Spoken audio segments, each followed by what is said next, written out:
कार्तिक माह का महात्म्यम। पहला अध्याय। मैं सिमरू माता शारदा, बैठे जी भाई, कार्तिक मास की कथा लिखे, कमल हर्षाए।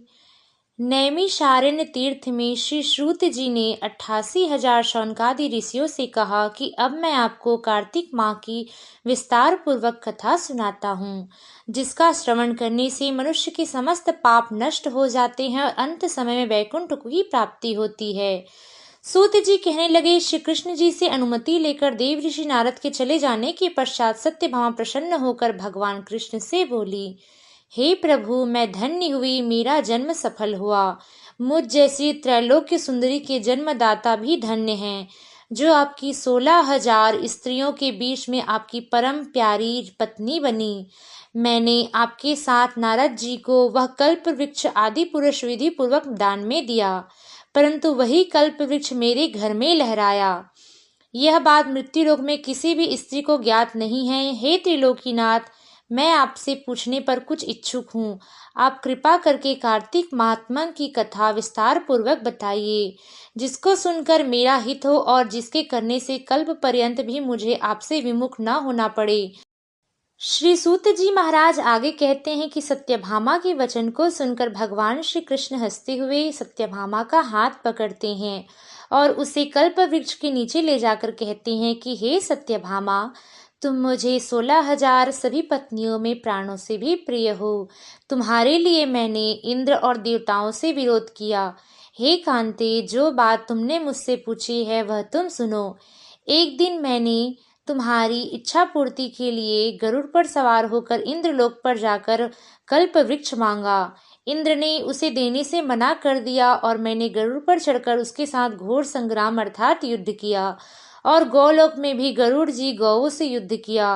गरुड़ की चोट से उनके कान एवं पूंछ कट जाने के कारण जिससे 3 वस्तुएं उत्पन्न हुई।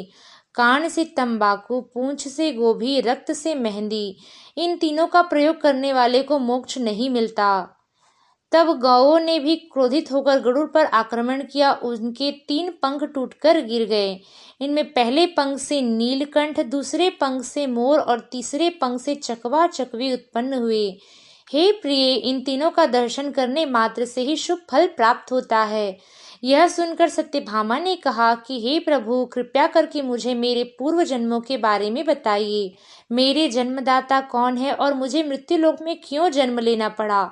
मेरा ऐसा कौन सा पुण्य कर्म था जिसके कारण मैं आपकी अर्धांगिनी हुई?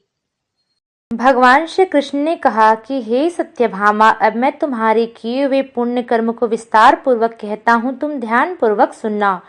पूर्व समय में सतयुग के अंत में मायापुरी में अग्नि गोत्र में वेद वेदांत के ज्ञाता देव शर्मा नामक एक ब्राह्मण निवास करता था।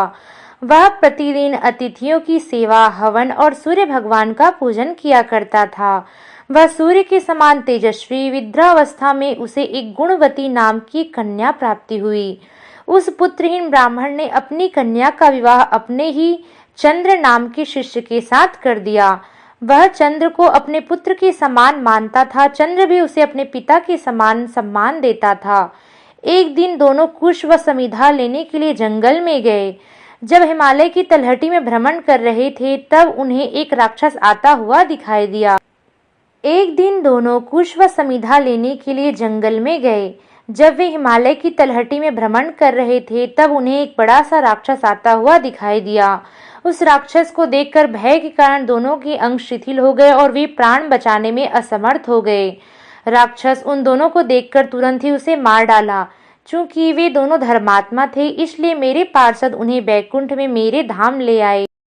उन दोनों द्वारा आजीवन भगवान सूर्य की पूजा किए जाने के कारण उन दोनों पर मैं अत्यंत प्रसन्न हुआ।